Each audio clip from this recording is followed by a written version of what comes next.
and help welcome our honored, distinguished guest, the Reverend Dr. Martin Luther King.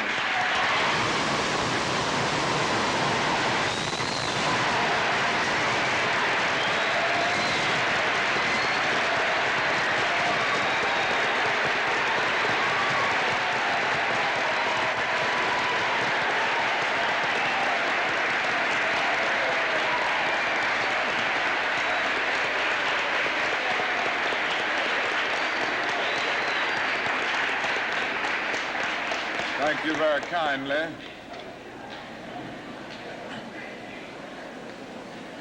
Principal Fornese, Mr. Williams, members of the faculty and members of the student body of Barrett Junior High School, ladies and gentlemen. I need not pause to say how very delighted I am to be here today and to have the opportunity of taking a brief break in a pretty busy schedule in the city of Philadelphia to share with you the students of Barrett Junior High School. And I want to express my personal appreciation to the principal and the administration for inviting me and for giving me the opportunity to see this very fine and enthusiastic group of students here at Barrett. I guess I ought to start out with a commercial, and that is tonight we're going to have a great night in the city of Philadelphia at the Spectrum. Now, I know you've heard of that new impressive structure called the Spectrum. And I know you've heard of Harry Belafonte and Aretha Franklin and Nipsey Russell and Sidney Poitier and all of these other great and outstanding artists. Well, they're going to be here tonight at the Spectrum.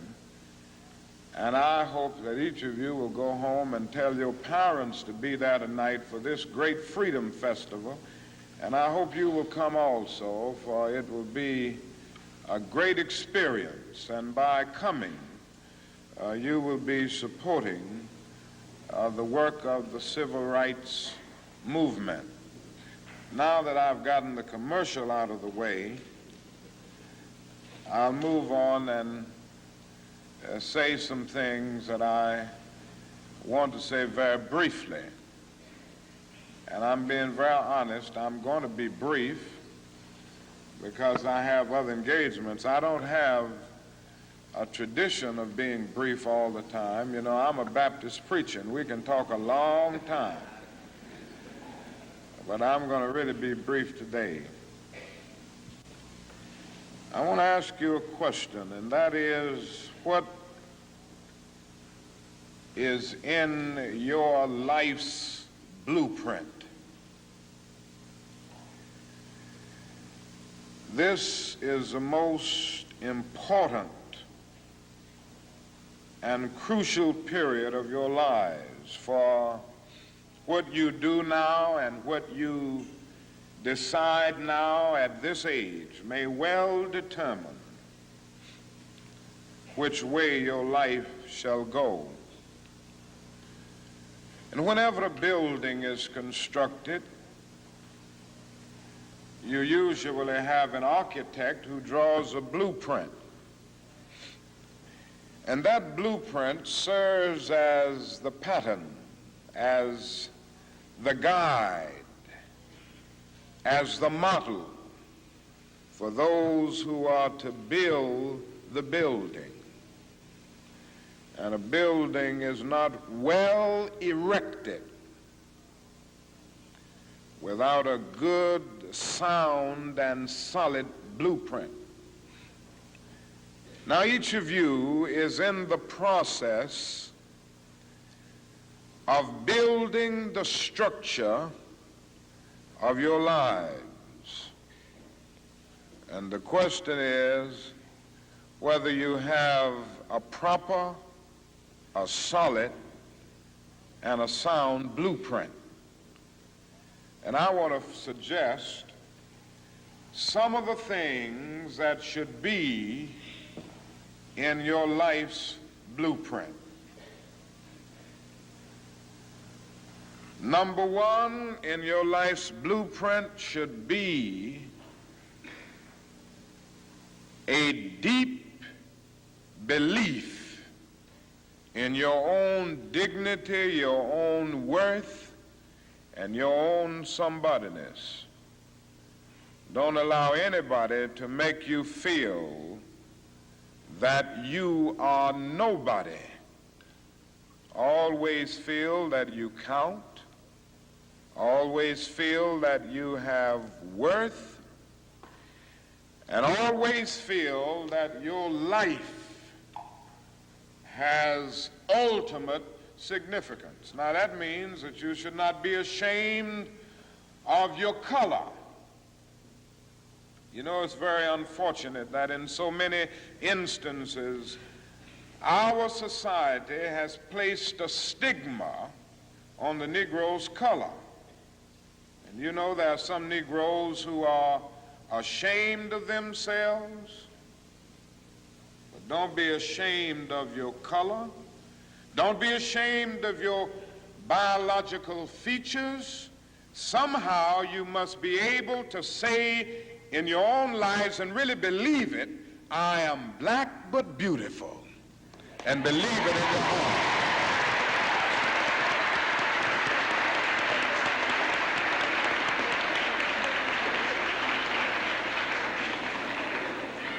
And therefore you need not be lured into purchasing cosmetics advertised to make you lighter.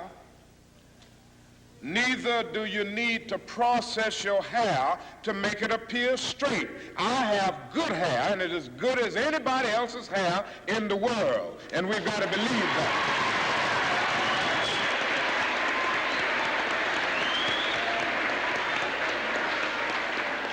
Now, in your life's blueprint, be sure that you have that a principle of somebodyness. Secondly, in your life's blueprint, you must have as a basic principle the determination to achieve excellence in your various fields of endeavor. You're going to be deciding as the days and the years unfold what you will do in life, what your life's work will be. And once you discover what it will be, set out to do it and to do it well. And I say to you, my young friends, that doors are opening to each of you. Doors of opportunity are opening to each of you that were not open to your mothers and to your fathers. And the great challenge facing you is to be ready to enter these doors as they open. Ralph Waldo Emerson, the great essayist, said in a lecture back in 1871 that if a man can write a better book or preach a better sermon or make a better mousetrap than his neighbor, even if he builds his house in the woods, the world will make a beaten path to his door. That hadn't always been true, but it will become increasingly true. And so I would urge you to study hard, to burn the midnight oil. I would say to you, don't drop out of school, and I understand all of the sociological reasons why we often drop out of school. But I urge you, in spite of your economic plight, in spite of the situation that you are forced to live so often with intolerable conditions, stay in school. And when you discover what you're going to be in life, set out to do it as if God Almighty called you at this particular moment in history to do it. And just don't set out to do a good Negro job, but do a good job that anybody could do. Don't set out to be just a good Negro doctor, a good Negro lawyer, a good Negro school teacher, a good Negro preacher, a good Negro barber, a beautician, a good Negro skilled laborer. For if you set out to do that, you have already flunked your matriculation exam for entrance into the University of Integration. Set out to do a good job and do that job so well that the living, the dead, or the unborn couldn't do it any better.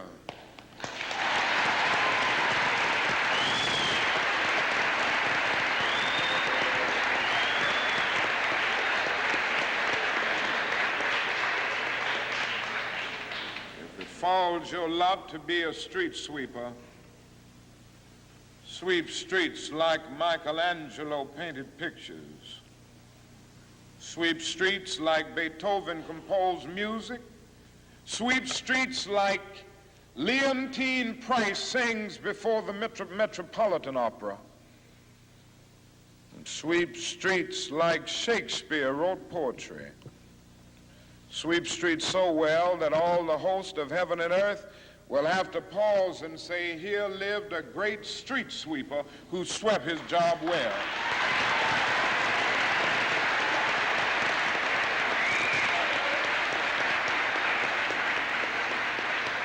If you can't be a pine on the top of the hill, be a scrub in the valley. But be the best little scrub on the side of the rill. Be a bush if you can't be a tree. If you can't be a highway, just be a trail. If you can't be the sun, be a star. For it isn't by size that you win or you fail. Be the best of whatever you are.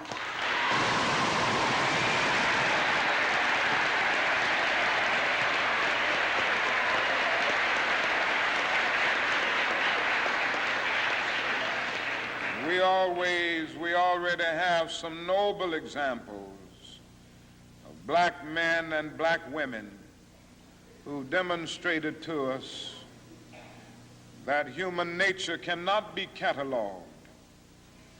They in their own lives have walked through long and desolate nights of oppression, and yet they've risen up and plunged against cloud-filled nights of affliction, new and blazing stars of inspiration.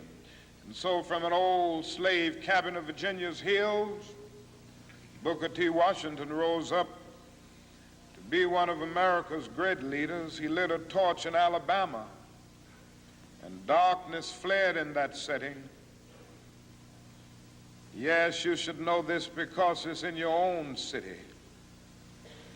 From a poverty-stricken area of Philadelphia, Pennsylvania, Marion Anderson rose up to be the world's greatest contralto, so that a Toscanini could say that a voice like this comes only once in a century. And Sibelius of Finland could say, my roof is too low for such a voice, from the red hills of Gordon County, Georgia. And the arms of a mother who could neither read nor write, Roland Hayes rose up to be one of the world's great singers and carried his melodious voice into the palaces and mansions of kings and queens. From crippling circumstances, there came a George Washington Carver to carve for himself an imperishable niche in the annals of science. There was a star in the diplomatic sky. And then came Ralph Bunce, the grandson of a slave preacher. And he reached up and grabbed it and allowed it to shine in his life with all of its scintillating beauty. There was a star in the athletic sky. And then came Jackie Robinson in his day and Willie Mays in his day with their powerful bats and their calm spirits. Then came Jesse Owens with his fleet and dashing feet. Then came Joe Louis and Muhammad Ali with their educated fists. All of them came to tell us that we can be somebody, and to justify the conviction of the poet, fleecy locks and black complexion cannot forfeit nature's claim. Skin may differ, but affection dwells in black and white the same. And if I were so tall as to reach the pole, or to grasp the ocean at a span, I must be measured by my soul. The mind is the standard of the man. And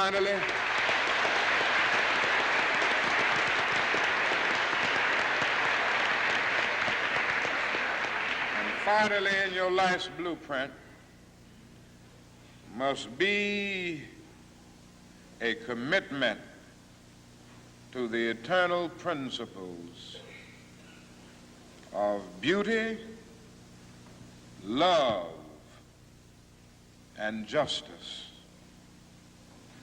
Don't allow anybody to pull you so low as to make you hate them.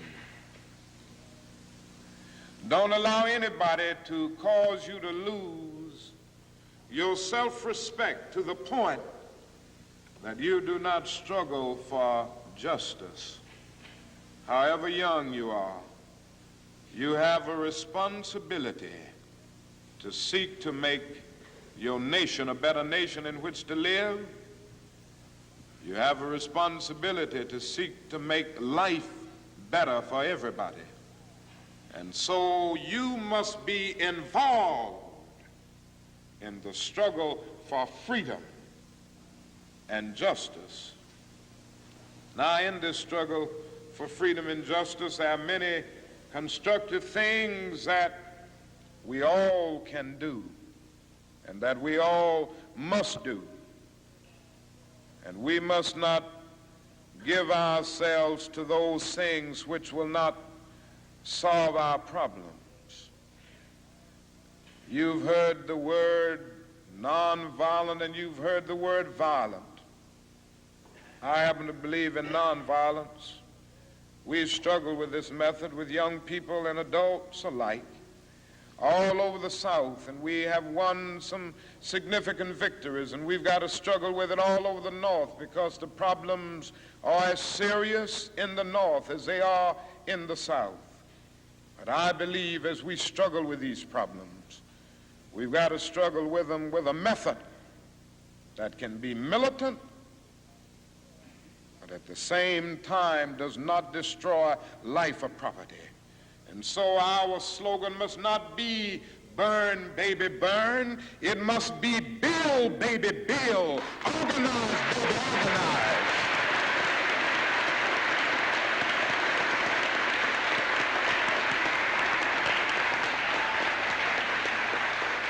Yes, our slogan must be learn, baby, learn, so that we can earn, baby, earn.